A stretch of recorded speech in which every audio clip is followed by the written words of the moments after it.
Hello, Cougar Nation, and welcome to the very first Coaches Weekly for this season of Track and Field.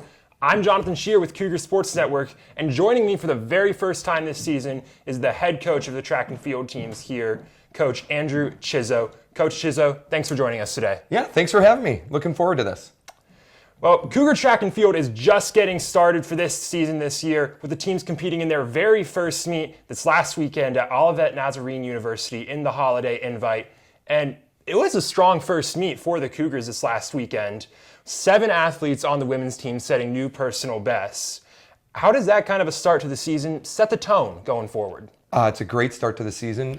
What you want to do and see is obviously those PRs, those personal records. Those are always good litmus as to progress for your athletes from the coaching perspective, which is great. Some key notable ones, obviously, were the 3,000 with Ariel.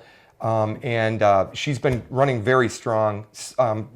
Taking that cross-country experience into the indoor track and field experience is great. Another notable was Noor Samur. She is a sister of Zahra Samur, who was a great national qualifier for us in the jumps. Her sister just crushed a PR of hers that she's had on a plateau for quite a while. So that was great to see as well. So yeah, we love seeing that stuff early on. Hopefully it's a good progress bar of where our team can go. The other notable thing too is a big slew of young freshman men on our team, which is kind of new and exciting for us as well. They look to be ready to tear it up on the sprint side. So our sprints coach Max is very happy on that side as well. That's great. You're headed in. And you mentioned right there Ariel Martinez, one of those athletes to set a PR. She took first place in the 3,000 meter at that meet with a time of 11:37.68. How great of a feeling is it to start off the season with an event winner? Obviously, it's great. She's got room for improvement as well, which is kind of an interesting thing to look at as well. Obviously, for her, it was an unknown kind of going in there where other individual schools were going to have their specific people at that time.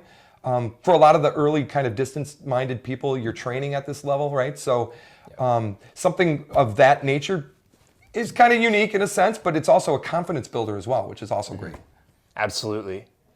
Now, you mentioned some training stuff right there. Your team's kicked off the weekend on December 2nd, but with the recent cancellation of the Phoenix Invitational, your athletes won't be headed out until competition until the Firebird First at Carthage University. That's all the way on January 13th, over a month between meets. How do you plan on moving that through that large of a break, and are there any kind of problems that you think might come up? Oh, there's a lot. From the coaching perspective, some of the most important things that we always preach and have a philosophy of is the most important season for any coach is that off season, right? Or the holiday season. As you would know, with a lot of the holidays comes family and gatherings and stuff like that, and that's all fantastic. Trying to fit a training regimen in there can sometimes be more difficult and/or difficult as well. But to your point, that early meet is great to kind of see where your freshmen stand and where you're kind of looking at for the next, the talent pool that you've recruited and that you have, which is great. Getting those PRs on an early level at that stage as well is great to see because it's progress with the upperclassmen, which we love to see as well.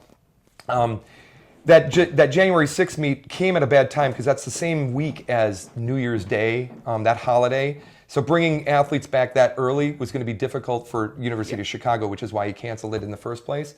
And understandably so, we weren't going to have anybody until midweek. We were pretty much planning on it. And that meet was going to be pretty much a non-mandatory one for everybody as well. Knowing the demands of family, the holiday, and then getting back to school during that week was going to be kind of an interesting get in terms of getting our student athletes back. So that meet being missed isn't going to be such a big deal. Obviously, it's really early in the season as well. So that next meet becomes a little more important in a sense where we get back, we see where our athletes are after that holiday, traditional meals and things go. And we get back to training and hopefully put forth our best, effort into that next meet. So it's all we can ask for. Absolutely. Now, lastly, looking at kind of headed into the season as a whole, it's a new era for Concordia Track and Field. Not least your first season as the head coach of this program. And then the team heading in this year losing some all-time great athletes Oh, yeah. from CUC. Kayla Armstrong, Simone Wilson, Gustavo Alvarez, some great athletes that have graduated from this team. With all of those sort of changes taken into account, how has the team adapted to this new season heading forward? Yeah, another notable was Madeline Bobinski as well. A great thrower for us, a CUC all-time great. Yeah, it's interesting. The past head coaches were great. They were great at recruiting talent. Phil Kopinski, Matt Beisel, Phil Kopinski, and of course Steve Bellinger. And those are big shoes to fill. And I'm just hoping I can maybe get a half size smaller or bigger than that, what they offered, right? It comes with a lot of trepidation in a sense as a coach, where you're like, wow, these guys have produced and maintained such a great quality of character in our student athletes, my student athletes as well, and great athletic attributes as well. Hopefully, I can kind of see what they've done, recruit the way they've been recruiting, and kind of use my talents the best I can, which would also mean my support staff.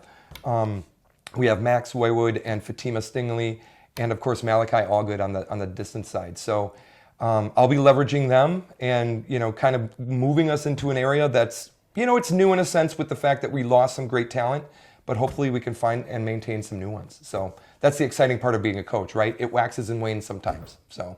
Absolutely. Yeah. Well, thank you again, Coach Chizzo, for joining us today. Thanks for having me. Absolutely. Like we mentioned in the interview, the Concordia Cougars track and field teams are back in action on January 13th at Carthage College for the Firebird First. You can follow all the updates for Cougar Track and Field on cuccougars.com. I'm Jonathan Shear, signing off for this week, and we'll see you next time for the Track and Field Coaches Weekly.